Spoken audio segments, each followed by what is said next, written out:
They called it a cheap print. The museum called it a lost original. I want to start with that sentence, because for nearly 9 years, I believed a confident, dismissive claim made by my own uncle about a painting that had belonged to my grandfather. A claim that convinced me a piece of art I genuinely cherished carried no real value beyond whatever sentimental attachment I personally brought to it. I want to tell you exactly how I eventually learned this claim was never true, because I think, if you've ever accepted someone else's confident assessment of something precious simply because you had no specific reason at the time to question it, you already understand the particular, quiet astonishment that comes from finally learning your own instincts were right all along. Hello and welcome. This is a quiet place for stories about the objects we cherish for reasons entirely our own, and the specific, undeniable proof that sometimes reveals they carried more significance than anyone ever realized. If any part of this story feels familiar to you, I hope you'll stay until the end. My name is Colette. I am 38 years old, and 9 years ago, following my grandfather's death, my uncle told me that a small painting I had specifically requested from his estate was simply a cheap, mass-produced print. A claim I believed entirely until an unrelated visit to a regional art museum recently revealed that this same painting was, in fact, a genuine, previously unaccounted-for original work by a moderately well-known regional artist. I want to tell you about my grandfather first, because understanding his specific relationship to this painting matters enormously for everything that eventually happened. My grandfather, Bernard, was a quiet, thoughtful man who worked for most of his adult life as a postal carrier. A modest career that never afforded him significant wealth, but that he supplemented with a genuine, lifelong passion for collecting art from local and regional artists, purchasing small, affordable pieces throughout his adult life from struggling artists he encountered at community art fairs and small regional galleries. I remember, as a child, my grandfather explaining his particular philosophy of collecting art, telling me that he never bought a piece because he expected it to become valuable someday, but simply because something about it genuinely moved him in the moment he first saw it, a specific, quiet conviction that art's true worth had nothing to do with eventual price and everything to do with the particular way a piece made you feel standing in front of it. I remember accompanying him on several of his weekend visits to local art fairs throughout my own childhood, watching him move slowly through rows of artists' booths, occasionally stopping to talk at length with a struggling young painter whose work had caught his eye, sometimes purchasing a small piece specifically. I understood even then to offer some small, genuine encouragement to someone he believed showed real promise.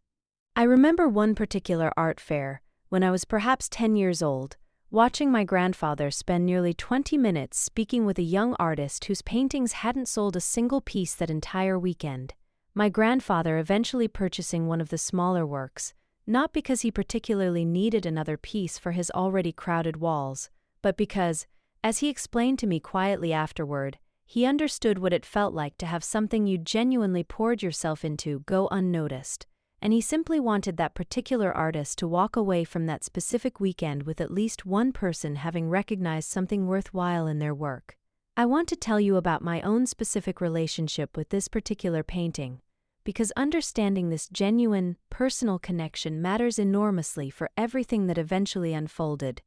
I spent countless childhood afternoons at my grandfather's house, and this specific painting, a small, atmospheric landscape depicting a quiet coastal scene, had hung in his modest living room for as long as I could remember, occupying a specific, meaningful place in my own earliest memories of visiting him. I remember the specific location of that painting clearly, hanging just above the worn armchair where my grandfather always sat, positioned so that it was often the first thing I noticed walking into his living room after our long drive to visit him each summer. I remember asking him about it once, perhaps around age 9, curious about the muted blues and grays depicting a quiet stretch of coastline I didn't recognize from anywhere we'd ever actually visited together, and I remember him telling me, simply, that he bought it from a young artist decades earlier, someone whose name he could no longer quite remember, at a small gallery showing he'd wandered into almost by accident one rainy afternoon.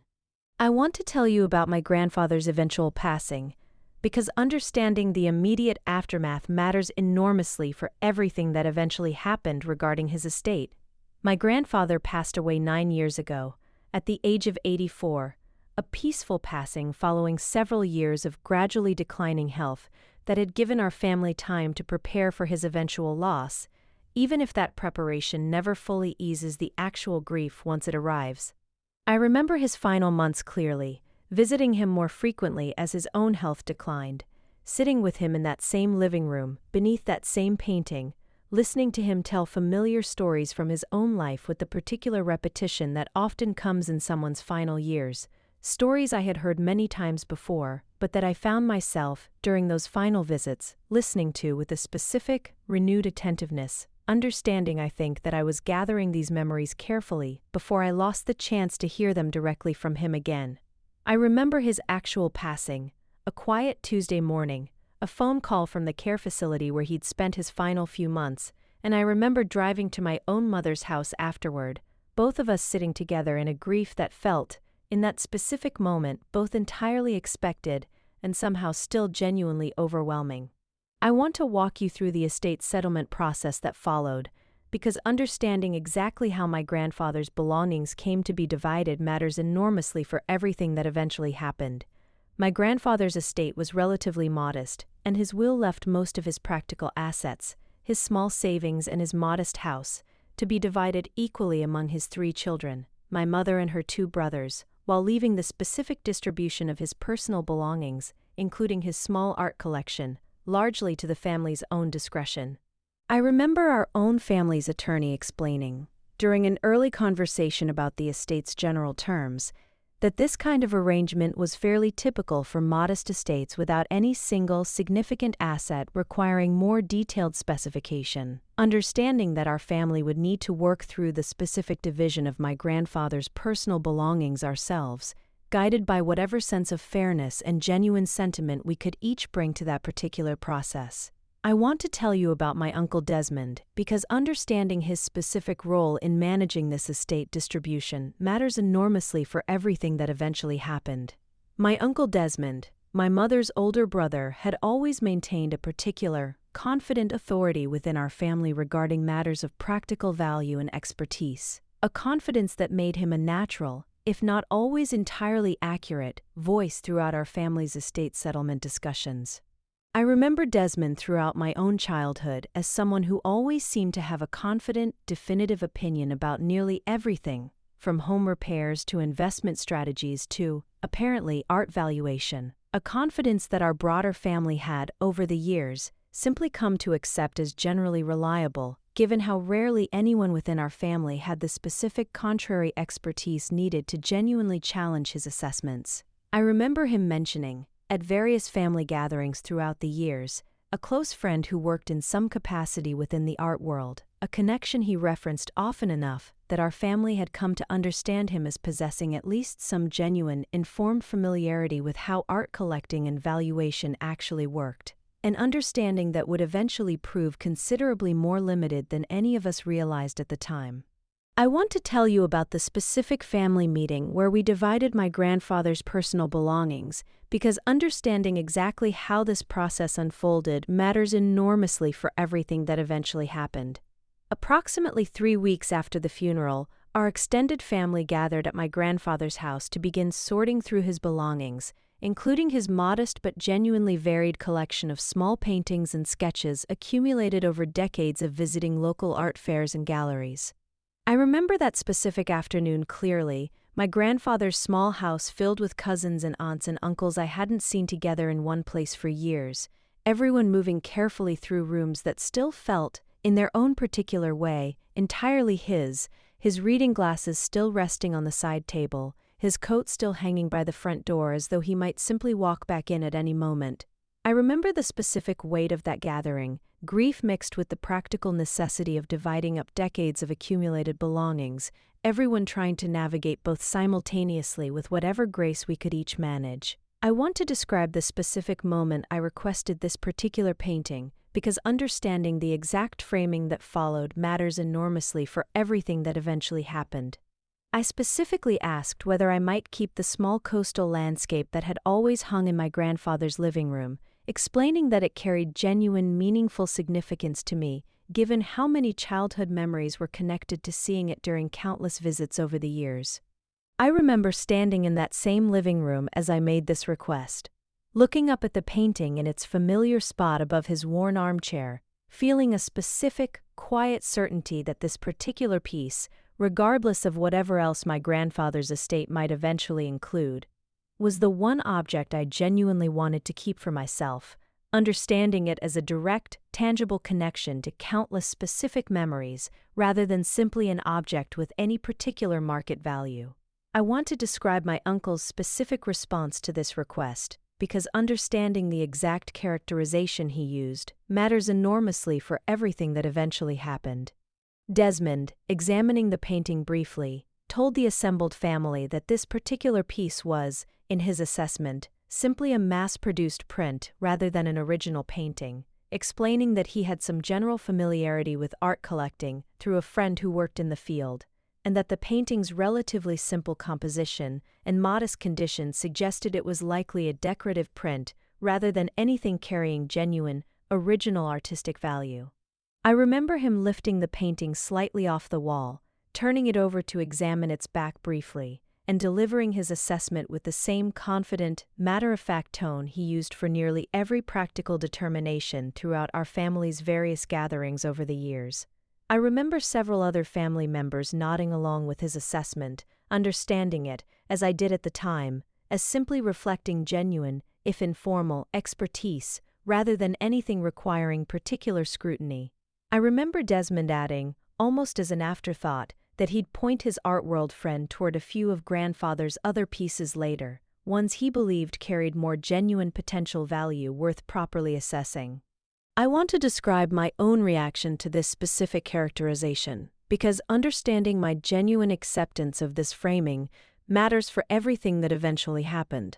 I did not push back significantly against Desmond's assessment at the time. I want to be honest that my own attachment to this painting had never been primarily about its potential monetary value,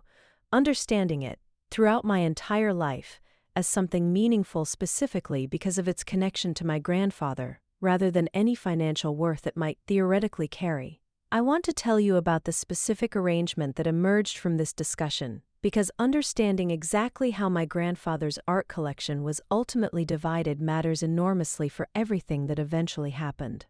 Given the painting's apparently minimal value according to Desmond's assessment, I simply took it home without any further discussion, while several of my grandfather's other pieces, ones Desmond identified as potentially more valuable original works, were divided among other family members or, in a few cases, sold through a regional auction house Desmond recommended and personally helped coordinate. I want to tell you about the following 9 years, because during this period I simply continued believing this characterization entirely, hanging the painting in my own home, where it remained a genuinely cherished, if financially insignificant, connection to my grandfather's memory. I want to describe the specific circumstances that eventually led to this assumption being fundamentally questioned, because this discovery emerged, almost entirely by accident, during a period when I had no particular reason to be investigating the painting's actual origins or value at all.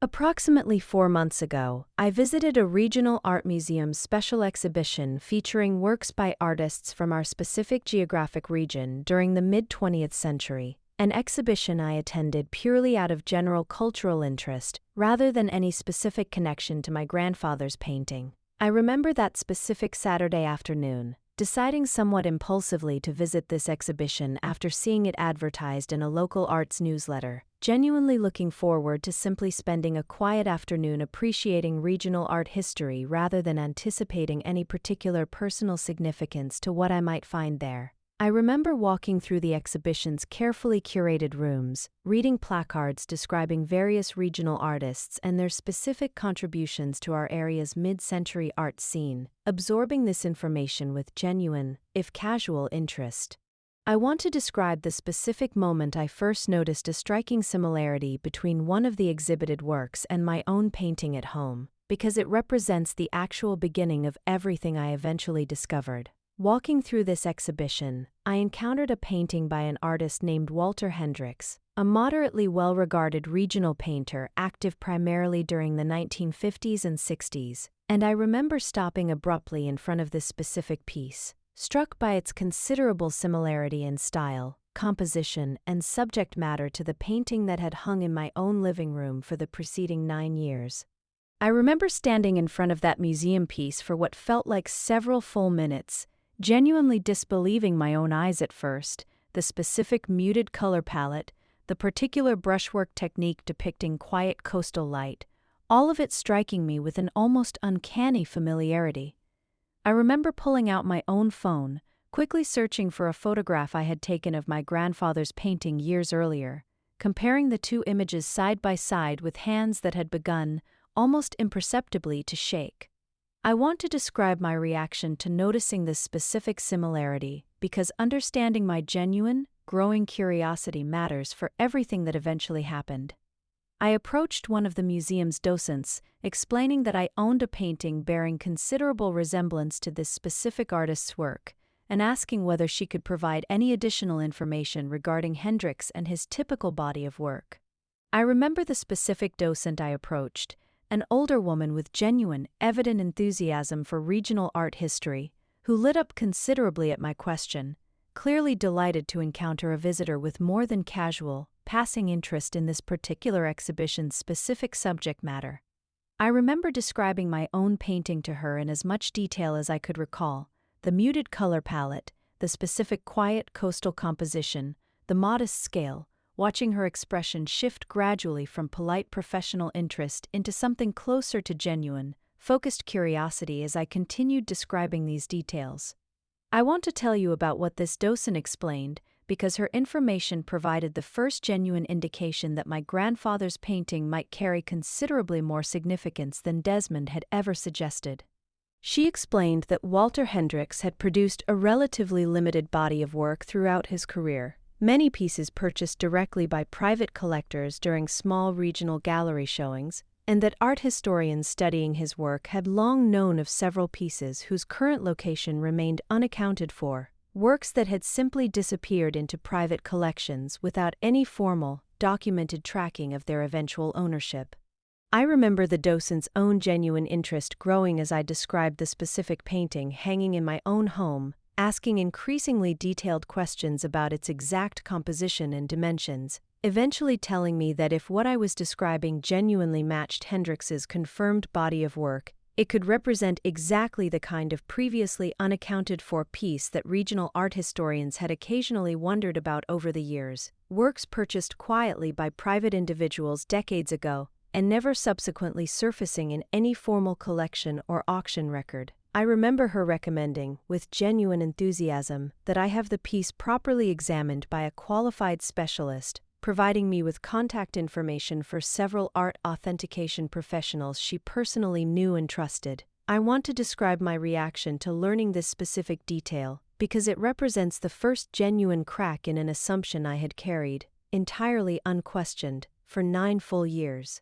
I went home that same evening and examined my own painting considerably more closely than I had in years, searching for any signature or other identifying marks I might have previously overlooked, and I found, in the painting's lower corner, partially obscured by the frame, a small faded signature that, upon careful comparison with images of Hendrix's confirmed signature from museum archives, appeared strikingly similar.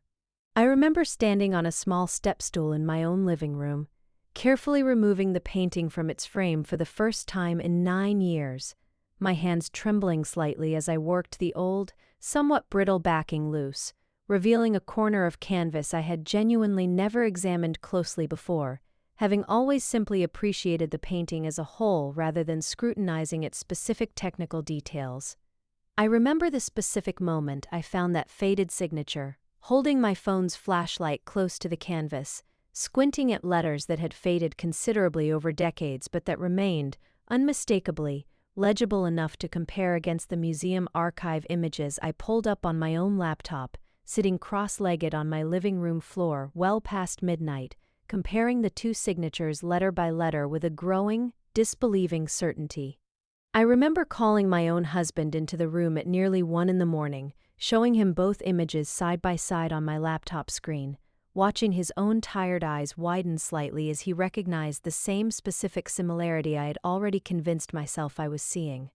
I remember neither of us fully sleeping that night, both of us lying awake considering the genuine, if still uncertain, possibility that something significant had actually been hanging quietly in our own living room for the better part of a decade, entirely unbeknownst to either of us. I want to tell you about the specific decision I made following this discovery, because understanding my careful, deliberate process matters enormously for everything that eventually happened. I decided to contact an independent art authentication specialist, understanding that I needed genuinely qualified professional verification before drawing any significant conclusions regarding this painting's actual origins and value. I want to tell you about this specific authentication process, because its findings revealed something considerably more significant than even my own growing suspicion had anticipated. The specialist, a careful, experienced woman named Dr. Alvarado who specialized specifically in 20th century regional American art, examined the painting over several sessions, conducting careful analysis of its paint composition, canvas materials, and stylistic characteristics, eventually confirming, with considerable confidence, that this was, in fact, a genuine original work by Walter Hendricks, one of several pieces from his personal collection that had been unaccounted for since a specific gallery showing in the early 1960s.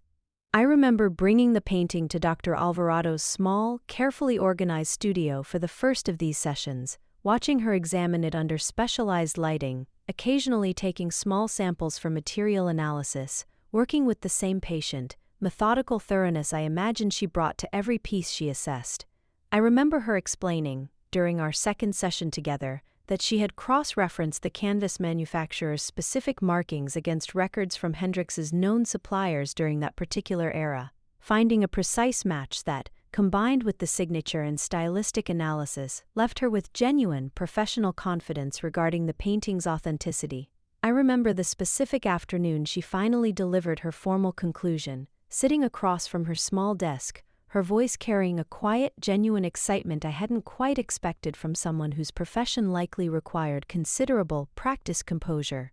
I remember her explaining, during that same final session,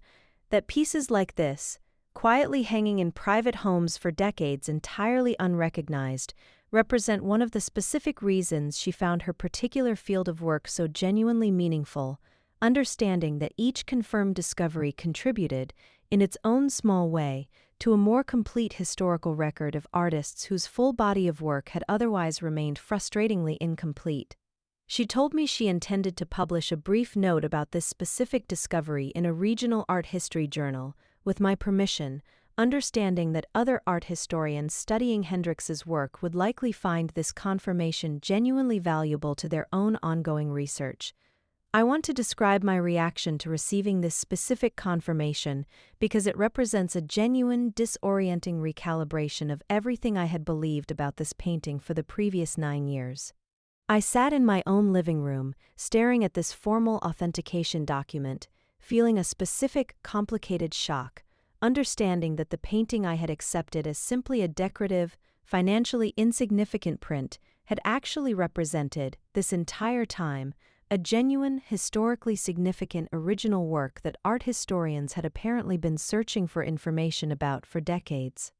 I remember calling my own mother that same evening, reading the formal authentication document aloud to her over the phone, both of us falling into a genuinely stunned silence once I finished, understanding that neither of us had ever imagined that this specific painting, hanging quietly in my own living room for 9 years, carried this kind of significance. I remember my mother's voice, when she finally spoke again, carrying a particular quiet wonder, telling me that my grandfather would have been genuinely delighted to learn this news, understanding, I think, exactly how much he would have appreciated the specific irony of a piece he'd purchased almost casually from a struggling young artist decades earlier eventually proving to carry such genuine historical significance. I want to tell you about the specific appraisal that followed this authentication, because understanding this painting's actual formal value matters enormously for everything that eventually happened.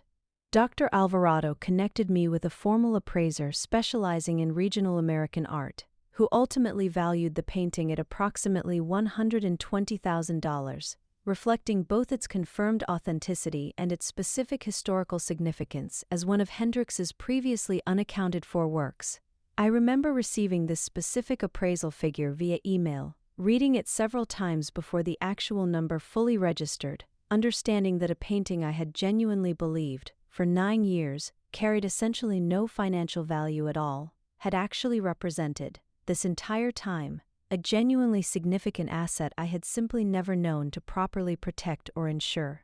I remember calling my husband immediately after reading this appraisal, both of us sitting together at our own kitchen table that evening, working through the sheer strangeness of the number in front of us, a figure that felt, in that moment, almost abstract against the considerably more intimate, personal significance the painting had already carried for me throughout the preceding months of discovery. I remember him asking, gently, how I felt about the actual figure itself, and I remember telling him, honestly, that the number mattered less to me than simply finally understanding the complete, genuine story of something I had loved my entire life without ever fully knowing what it actually was. I want to describe my reaction to learning this specific figure, because understanding my genuine, complicated emotional response matters for everything that eventually happened. I did not feel simple, uncomplicated excitement upon learning this specific figure. I felt instead something considerably more layered, genuine happiness at finally understanding the true nature of something I had always cherished, alongside a specific growing unease regarding exactly what this discovery might mean for my relationship with my uncle, given how confidently and definitively he had originally dismissed this painting's value 9 years earlier. I want to tell you about the specific investigation I conducted regarding exactly how Desmond had arrived at his original mistaken assessment, because understanding this detail matters considerably for the full resolution of this entire story. I contacted Dr. Alvarado again, asking whether she might have any insight into how someone with only general informal familiarity with art collecting might have mistaken a genuine original Hendrix piece for a simple decorative print. I want to tell you what Dr. Alvarado explained, because her insight revealed something important about exactly how this specific misunderstanding likely occurred. She explained that Hendrix's particular style, characterized by relatively simple, flat compositional elements and a muted, understated color palette, could genuinely be mistaken by someone without specific expertise in this particular regional art movement for the kind of mass-produced decorative print common in mid-century American homes, especially given the painting's modest condition and the absence of any widely recognized signature style that a casual observer might immediately recognize. I remember Dr. Alvarado explaining this specific dynamic with genuine, professional patience, describing how she'd encountered similar situations several times throughout her career, families unknowingly living alongside genuinely significant pieces simply because a particular artist's work happened to resemble commercial decorative styles more closely than the bold, immediately recognizable techniques of more famous artists whose work most people could identify on sight. She told me this pattern was actually fairly common with regional artists specifically, whose relatively modest fame meant fewer people possessed the kind of specific trained familiarity needed to recognize their work immediately, unlike, say, a piece that might resemble a widely reproduced Van Gogh or Monet, styles ingrained deeply enough in popular culture that even casual observers often recognize them instinctively. I want to describe my reaction to learning this specific explanation because it clarified something important about understanding Desmond's original mistake, without necessarily excusing the confidence with which he had delivered it. I understood, upon learning this detail, that Desmond's original assessment likely reflected genuine, if uninformed, confidence rather than any deliberate attempt to deceive our family, a distinction that mattered considerably for how I eventually chose to approach this discovery with him directly. I want to tell you about the specific conversation I eventually had with Desmond, because it represents, I think, the actual climax of this entire story. I contacted him directly, explaining that I had recently learned some significant information regarding the painting he had originally assessed as a simple print, and requesting a meeting to discuss this discovery together as a family. I remember the specific phone call I made to arrange this meeting, deliberately choosing my words with care, not wanting to reveal the full extent of what I'd learned before we could sit down together properly. understanding that this kind of significant news deserved a genuine, unhurried conversation rather than being delivered abruptly over the phone. I remember Desmond's voice carrying a note of genuine confusion during this call, clearly trying to imagine what specific information could possibly warrant such a formal request, and I remember him agreeing readily to meet, his own curiosity evidently piqued despite having no particular reason yet to suspect what I was about to reveal. I want to describe this meeting carefully, because the specific way it unfolded matters considerably for understanding the genuine complexity of what I eventually learned about Desmond's own reaction. We met at my own home, where I showed him the formal authentication documentation, the appraisal, and the specific historical information regarding Hendrix's previously unaccounted-for works, walking him through exactly how this painting had come to be identified.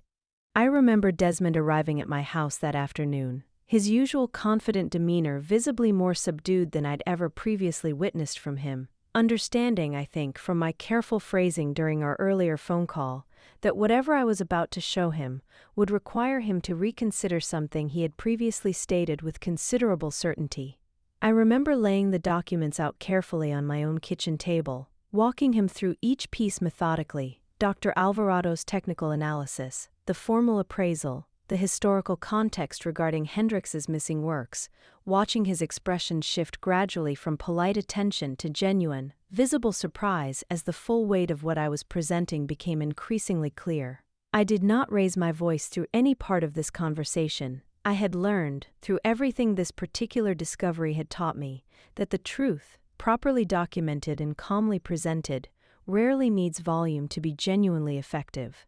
I want to describe Desmond's reaction to this presentation because understanding his genuine response matters for the full resolution of this entire story. Desmond's face, upon reviewing this documentation, shifted through visible shock before settling into something closer to genuine embarrassment, and he acknowledged, without significant defensiveness, that his original assessment had clearly been mistaken, offering a sincere apology for the confidence with which he had originally delivered what turned out to be inaccurate information. I remember him sitting quietly for a long moment after finishing his review of the documents, running a hand slowly across his face in a gesture I recognized as genuine discomfort rather than any attempt at performance, and I remember him telling me, quietly, that he genuinely felt embarrassed, understanding, in hindsight, how confidently he had delivered an assessment based on considerably less genuine expertise than he had apparently believed himself to possess at the time. I remember appreciating this specific honesty, understanding that a defensive, dismissive response would have felt considerably more frustrating than his genuine, if uncomfortable acknowledgement of his own mistake. I want to tell you about the specific conversation that followed regarding what this discovery might mean for our broader family, because understanding this discussion matters for the complete resolution of this entire story.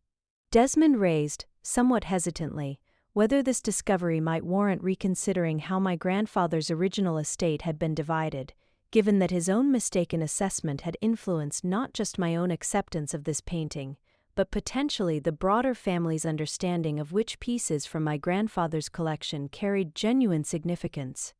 I remember him raising this question carefully, clearly uncertain how I might react, and I remember appreciating that he brought it up himself rather than waiting for me to raise it, understanding it as further evidence of his genuine, if belated, accountability regarding his original mistake.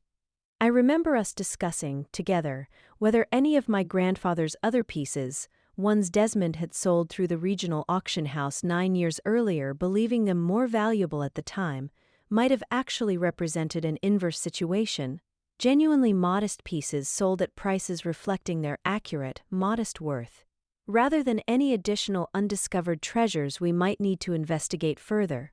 Dr. Alvarado, when I later asked her about this specific possibility, reassured me that the pieces sold through that auction house had, in fact, been accurately priced according to their genuine, documented value, meaning this particular coastal landscape appeared to be a singular, specific exception rather than evidence of any broader pattern of mistaken family estate distribution.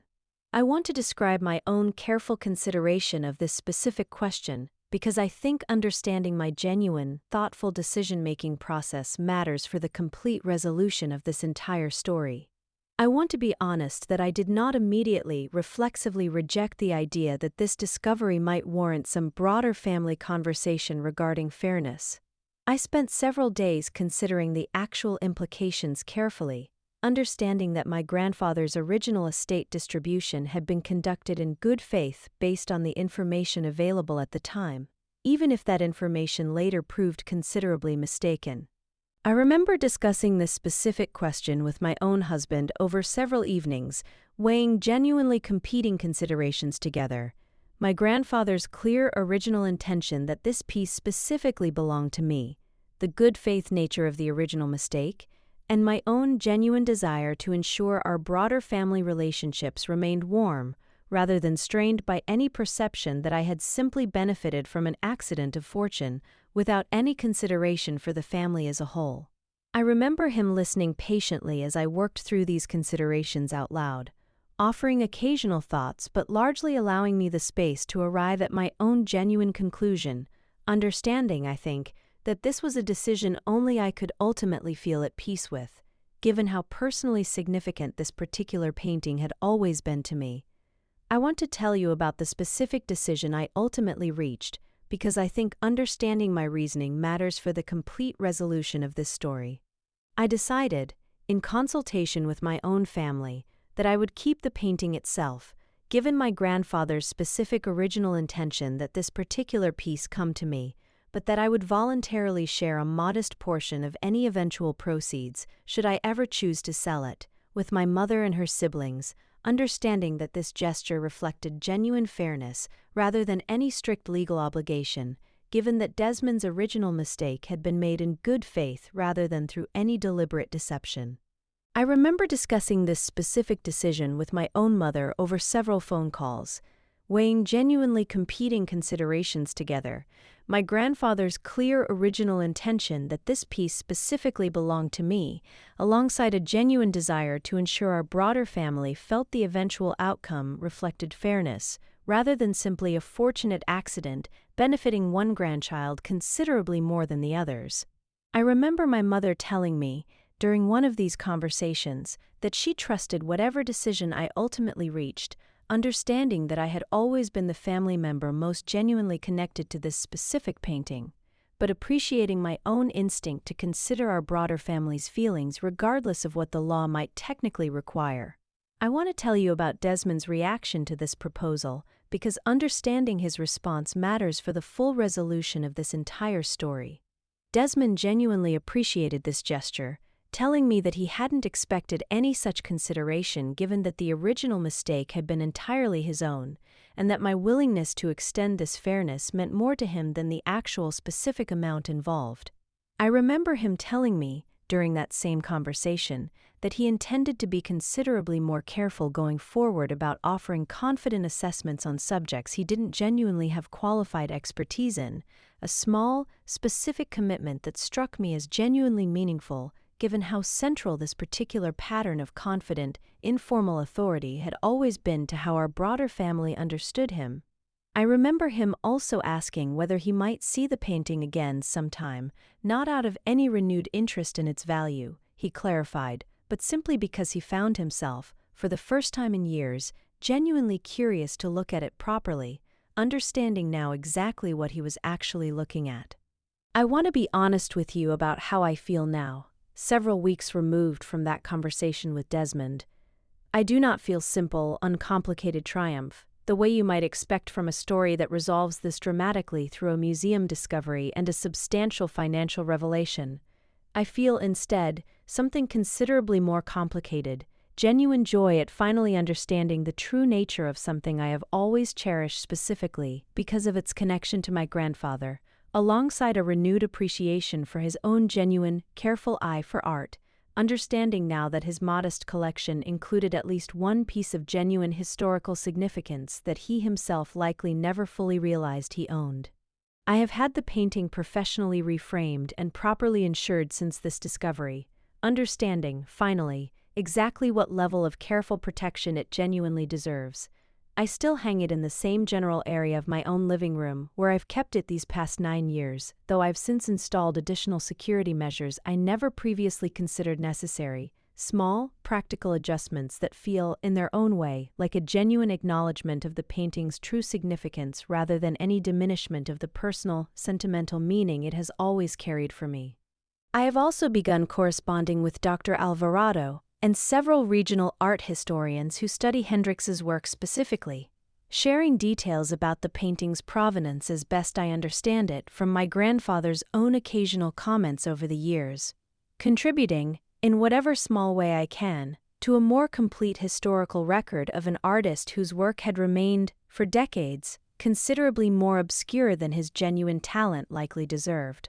I find a particular, quiet satisfaction in this contribution, understanding that my grandfather, who spent his own life quietly, genuinely appreciating art without any particular expectation of recognition or reward, would likely have found real meaning in this specific painting, eventually helping to illuminate a broader, more complete understanding of an artist he himself had once simply, genuinely admired. If there is one thing I want you to take from this story, it is this. Confident assessments from people we trust are not always accurate, even when those assessments are delivered with genuine, sincere conviction rather than any deliberate intent to mislead. I accepted Desmond's characterization of this painting entirely for 9 full years, simply because he delivered it with such apparent, confident authority. Here is a second truth I have carried with me since this discovery. Genuine expertise matters considerably more than casual, informal familiarity, however confidently that informal familiarity might be presented. Desmond's general interest in art collecting never actually qualified him to accurately assess a specific, historically significant regional artist's work, a distinction that became clear only once genuinely qualified expertise was actually brought to bear on the question. Here is a third truth. The things we cherish for purely sentimental reasons sometimes carry considerably more objective significance than we, or the people around us, initially recognize. I nearly went my entire life never understanding the genuine historical and financial significance of something I loved, simply because of its connection to my grandfather, a connection that, as it turned out, was even richer and more meaningful than I originally understood.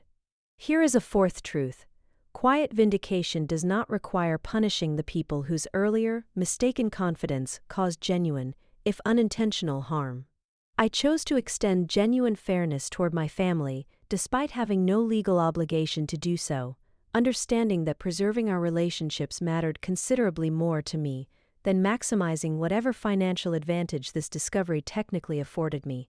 Here is a fifth truth, one I didn't fully understand until I began corresponding with art historians studying Hendrix's work.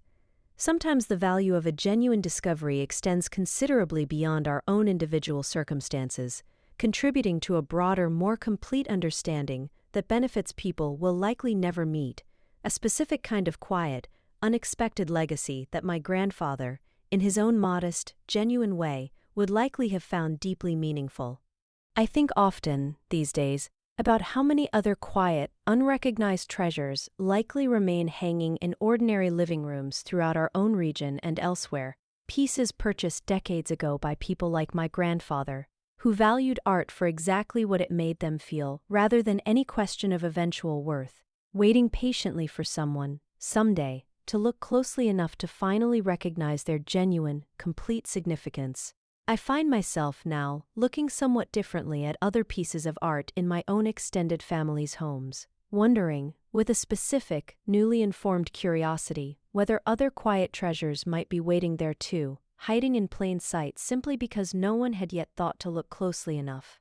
And here is the last truth I want to leave you with. Sometimes the objects our loved ones leave behind carry considerably more history and significance than any of us, including the person who left them, ever fully understood during their own lifetime, waiting patiently, sometimes for decades, until circumstances finally allow their genuine, complete story to be properly recognized. That is my story. 9 years of believing a confident, if genuinely mistaken assessment, 1 unrelated museum visit, and 1 formal authentication that finally revealed exactly what my grandfather had actually left me, considerably more significant than any of us, including him, likely ever fully understood. I think, sometimes, about that specific rainy afternoon my grandfather once described, wandering into a small gallery showing decades before I was even born, encountering a young, struggling artist's work, and feeling something genuine enough to justify spending money he likely couldn't easily spare at the time. I don't think he ever imagined, purchasing that small coastal landscape all those decades ago, that he was actually acquiring a piece art historians would eventually spend years trying to locate. I think that's precisely what made him the specific, genuine collector he always was, someone who valued art for exactly what it made him feel in a given moment, entirely separate from any question of eventual worth or recognition. I visited my grandfather's grave last month, something I try to do a few times each year, and I found myself telling him, quietly, about everything this painting had turned out to represent, understanding, even as I spoke, that he would likely have found the entire situation more amusing than impressive, the specific irony of a piece he'd once purchased almost casually eventually becoming the subject of formal museum correspondence and professional art historical research. I like to imagine him smiling at that particular irony, understanding, in his own quiet way, that he'd always known there was something genuinely worth valuing in that painting, long before anyone else thought to look closely enough to see it themselves.